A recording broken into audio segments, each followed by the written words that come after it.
But here's the thing. What they're really objecting to in many cases is not what it is that they're saying. As much as we're on the spot, thinking on our feet, going through our script, our prospects are reacting to us, okay? They're kind of on the defensive, and they're saying things, I believe, that aren't necessarily reflective of reality. So when they say things like, I'm busy, I didn't send that back in, thank you, Andrea, I'm not interested, these aren't necessarily the truth. These are just what I would call lizard brain reactions to what it is that they're hearing when you call them up on the phone. In other words, they're not to be trusted. You can't, and this is hard, man, this is really hard for me. You cannot trust what people tell you on the phone when you're setting appointments. I need to talk to my pet rock. That's at the close. We'll deal with the pet rock objection, don't you worry. But this is the thing, like, people are responding and thinking on their feet, and they're not as well prepared as we are. But what they're saying in so many words when they say, I'm not interested, or I've already got life insurance, is that they're afraid of you coming over and pushing them around and selling them on something, okay? So you have to, and this is where I'm going with, you have to gear your objection rebuttal to the underlying real objection, the true objection, which is, I don't know if I want to do this. I don't know who you are. I don't know if this is for me. I don't want to spend money. I don't think I do. That hasn't been verbally manifested. You have to think past what it is that they're saying in many cases and speak to the underlying fear that's underneath it all. Does that make sense, everybody? Very hard to do, but this is something you've got to train yourself on, because this is how it actually occurs. Those of you who are experienced in the business very much know that there are plenty of opportunities to turn around people who say, I'm not interested, already got life insurance, or I'm busy. And we're going to go over those in a minute. Where they said that, you rebutted, and they booked anyway. And they bought, even though they had claimed that, they got enough life insurance or whatever, okay? So the first thing in understanding how to rebut objections correctly is to understand you can't trust what people are saying. It may be true what they're saying, but you don't know that until you rebut several times and then have them either hang up on you or book. That's really the litmus test. They eventually realize that they're in this never-ending loop of you rebutting them and their BS that they're saying, and they just give up and hang up, okay? That's how you know the outcome is that they aren't going to get anywhere with them. Or they'll just book with you once they've exhausted all of their excuses. This objection rebuttal strategy, this acronym, appears setting appointments at the door in person. It appears throughout the sales call when you experience some objections. It definitely appears at the end of the sales call too. And it's a acronym because it represents what you would say and what you're accomplishing at each step of the objection rebuttal. So what does ask mean? Ask means this. A means answer the objection.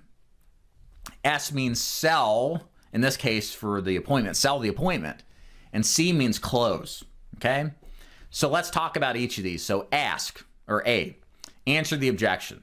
Now what's the answer has to be? It's very simple. The answer is simple. Okay, sure, no problem. So what your response to whatever their excuse is not a dissertation on why whole life is the best option or whatever it is. It's not an explanatory selling the product type of answer. It's a disarming, no big deal type of response that shows the client that you're not a threat. So I like to say in the answer, that's okay, no problem, that's fine, okay. Something like that. They're not expecting that. When people push back and say no in so many words or object, they're expecting a fight. And when you refuse to engage them and start to get, in with them, then they're going to disarm. They're going to listen a little bit because you're not contesting them, right? You're not escalating the argument in a sense. You're just agreeing to what they're saying. And many times it's hard to fight against somebody who's agreeing to what you're saying, okay? So here's how we respond to this. You answer and say, hey, that's fine. Then we just go back into selling the appointment. All I need is 5 minutes to show you how this works, Mrs. Jones, and whatever you decide to do with this is entirely up to you. So that's back to selling the appointment. It's going to sound very similar to what you just said on the opening script to set the appointment. And then the final close is the exact same that you used earlier. The close being, would 10 o'clock, so does 10 work better or would you prefer 2? Okay, the same alternate yes, yes, close. And that's it. It's that simple. And this is really, really important for you new agents out there, for those of you struggling to book appointments. One of the things about, and I'm sorry, y'all are going to have to hear me talk about jiu-jitsu a little bit today because I'm pretty boring. When I'm not working, I'm either lifting weights, spending time with my family, or doing jiu-jitsu. So I think in the terms of kind of like, it's funny to see relations in different things, different performance-based activities. So I'll reference jiu-jitsu a lot. In jiu-jitsu, my instructor, who's brilliant, he should be on YouTube and be doing this stuff. He talks about, and this is true for firearms training, true for a lot of things in life. There's a penchant of people who think the best way to be good at jiu-jitsu is to know like 25 different techniques, right? These obscure, weird techniques that, yes, are interesting to look at, but aren't necessarily effective against the best opponents. There's another side of the story or of jiu-jitsu and techniques is where you need to know just a handful of techniques, like 3 to 5 attacks or submissions, and then spend your time getting better at them, then integrating them off of other techniques and getting good at misdirection, deceit, where you feign with your opponent, think you're going to do one thing like a collar choke, but you move to an arm bar or triangle, okay? And the combination of all this increases your capability to execute. And you're going to be that much better because you've practiced these fundamental techniques thousands of times versus the guy who's got 50 techniques, he's only practiced 500 times. So it's like the old Bruce Lee quote, I fear the opponent, and I'm butchering this, I fear the opponent that knows one kick and has practiced it 10,000 times versus the opponent that has 10,000 kicks he's only practiced once.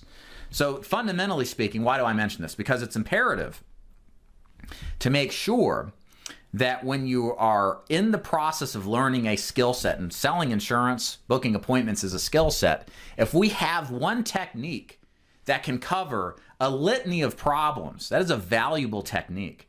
Knowing one technique to cover no matter what objection comes up, or at least the major 5 or 6 ones, we'll cover those in a minute, it is extremely valuable. So why should you care?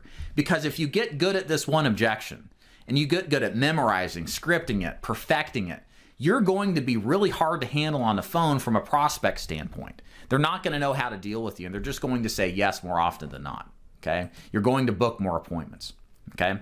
So bottom line, what we're teaching here is very simple, but please don't confuse simple with ineffective. Simple is fundamentally sound, and it's fundamental. And if it works in multiple ways, it is a very valuable skill to therefore spend a lot of time practicing. Okay, so here's one objection. I don't remember sending the card in. That's my signature, but I didn't fill it out, right? You'll hear that objection eventually if you haven't already. I didn't send that in. I don't remember it. That kind of thing. What do you say to that? Well, here's ASC, the ask methodology in action. That's okay, Mrs. Prospect. I have you listed here at 123 Hereford Street in Mason, Tennessee, and your age is 61. Is that correct? Yep. Perfect. All I need is 5 minutes to show you how these programs work, and whatever you do with the information is entirely up to you. How about I stop by at 10 o'clock, or does 2 work better? So you guys hear the ask methodology in play here. You've A, answered the objection. You've S, sold the appointment, and you C, have closed. Now the A can look different. Now the reason I said you don't remember sending the card in, the way the answer here, it's long. I referenced their address, their age. I missed out on the Ned's age, the spouse's age, because I'm answering the objection to jog their memory. If I'm working a Facebook lead, then what I would have said, that's okay, Mrs. Prospect. Again, I have you listed here as your email as 123@abc.com, and your favorite hobby is spelunking. All I need is 5 minutes to show you how this works, and what you do with it's up to you. How about I come by at 10 o'clock or 2 tomorrow? So the strategy is exactly the same in answering it, okay? One thing that I will modify off of the script that I should have corrected, but I'm not perfect. I would not ask, and I want you to think about this based off of what we said. What's the problem with asking if their age is 75? Is that correct? The reason is because I'm now asking them to engage and start to take control. Yes, it is, but I'm not interested, right? What you should say instead is I have you listed here at 123 Hereford Street, and that your age is 61, and all I need is 5 minutes to show you how these programs work, and whatever you do with it's entirely up to you. How about I stop by at 10 o'clock or 2? So I shouldn't even confirm it. I know it. I don't need to ask a question I already know the answer to. I think that gives and cedes ground to the prospect to take back control. So this is something I need to correct. Objection 2.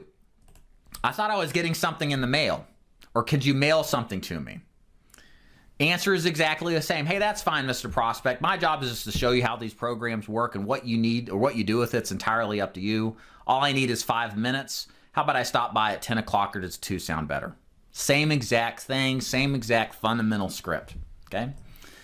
Oh, I'm not interested anymore. That's no problem, Mrs. Prospect. All I need is 5 minutes to show you how this program works, and what you do with it's up to you. What works best, tomorrow at 10 o'clock or 2?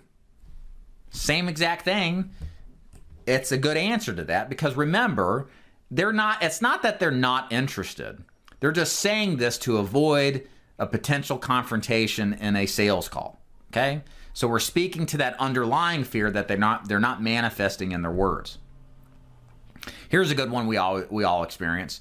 I already got life insurance. Hey, that's fine, Mrs. Prospect. All I need is 5 minutes to show you how these programs work, and whatever you decide to do with it's up to you. How about I stop by at 10 o'clock, or does 2 work better?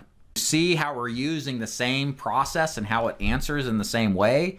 When you understand, you're not answering what they're saying, you're answering what they're not saying. That actually is what's driving them to say this, okay? Again, for example, how many people here have sold life insurance to people who already own life insurance? About half of my clientele in my entire life had a policy with another company. Just because they have life insurance doesn't mean they won't buy from you. And just because they have life insurance doesn't mean it's actually the best deal for them. So don't think when you hear this is bad. It's actually a good thing. I get excited when somebody has life insurance. Now, why would that be? Because they're buyers. They're not talkers who say, yeah, life insurance is important, but I'm not spending any money on it. I want to deal with doers and people who take action.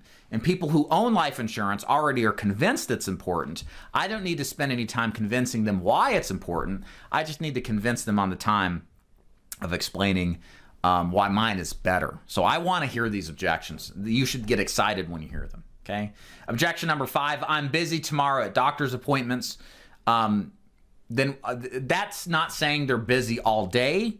That's just saying that they're busy at the times you gave them. So the real simple solution is saying, hey, no problem, Mrs. Jones. I work all day tomorrow. How about I come by tomorrow at 4 o'clock or 6? Some people don't presume you're going to work late. How would they? You didn't tell them. So just alternate different times instead on the close.